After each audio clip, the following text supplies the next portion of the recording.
5 pertanda ini, seseorang akan menandakan bahwa dia akan menjadi miskin permanen. Welcome to Success Before 30 Business and Financial Mentoring. Sahabat entrepreneur, salam hebat luar biasa. Selamat datang kembali di channel Success Before 30. Di video kali ini berdasarkan riset dan pengalaman kami. Selama kami konsisten dan sejak video ini dibuat, Success Before 30 resmi telah berumur 10 tahun di Indonesia. Wey, 10 tahun. Dan topik kali ini saya akan membahas tentang 5 pertanda. Ini benar-benar pertanda ini sangat-sangat serius. Ini sangat tidak dipahami oleh generasi muda. Pertanda yang pertama adalah mementingkan gengsi dibanding investasi.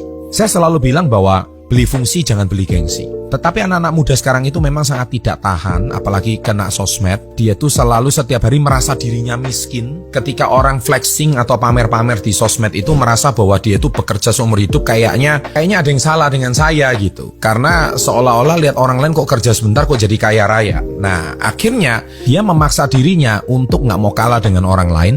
Jadi dia contohnya membeli iPhone terbaru secara cicilan berbulan-bulan, padahal gajinya hanya UMR. Nah ini kan fatal banget. iPhone-nya pun juga nggak mau iPhone yang murah gitu loh. iPhone yang terbaru mungkin iPhone 14 Pro kali. Biasanya orang-orang seperti ini rumahnya itu bahkan kontrakan kecil, yang terpenting Instagramnya itu bagus gitu. Bahkan hanya ada yang ngekos gitu. Dia nggak peduli, yang terpenting hanya harus terlihat kaya dulu. Nah orang kayak gini nih bakal miskin permanen. Oke? Nah itu yang pertama. Yang kedua adalah terlalu sering berfoya-foya tapi nggak sesuai dengan penghasilan. Nah orang-orang seperti ini itu nggak mau makan yang biasa. Dia harus makan di mall, kemudian harus difoto. Gua lagi makan siang di sini loh guys. Jadi dia mau pamer sama teman-temannya kalau makanannya itu mahal gitu. Apalagi daftar harganya ditunjuk-tunjukin sama teman-temannya. Ada beberapa orang yang penghasilannya kecil tapi gayanya itu elit banget gitu loh. Elit padahal ekonomi sulit ya. Seperti selalu membeli barang-barang mahal yang tidak ia butuhkan. Dan celakanya ketika dia udah beli itu, barang itu nggak bisa dijual kembali dan nggak ada nilai investasinya. Jadi kapan kayaknya gitu loh ya kan. Nah yang ketiga adalah suka mengeluh dan mengumbar cerita kemiskinan orang lain, bukan kemiskinan dirinya loh ya.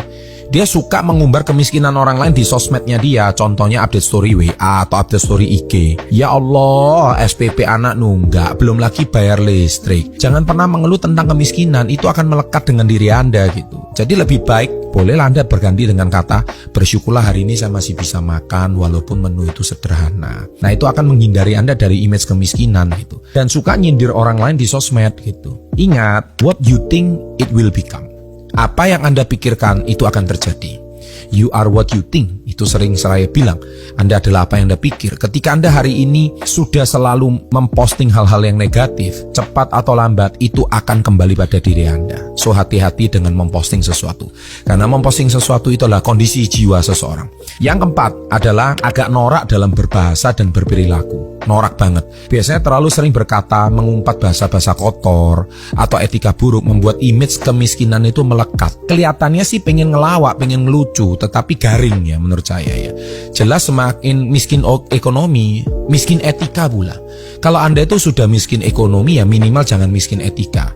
Kalau enggak sudah etika miskin, ekonomi miskin, semuanya miskin, terus itu apa yang mau dibanggain lagi gitu. Bisa kita lihat ya, mana ada orang kaya atau yang mempunyai jabatan eksekutif atau mempunyai bisnis, bahasanya itu suka mengumpat bahasa kotor. Itu kelihatan kalau Anda sangat tidak berpendidikan gitu. Ya minimal kalau Anda belum kaya secara materi, minimal Anda itu kaya secara hati lah.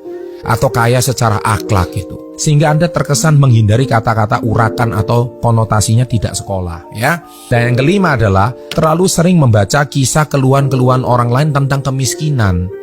Baik itu di kolom komen, mengomen orang-orang yang hari ini seolah-olah nggak punya apa-apa, atau suka melihat keluh kesah.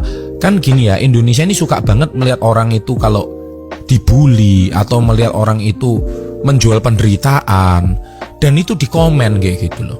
Menurut saya hindarilah.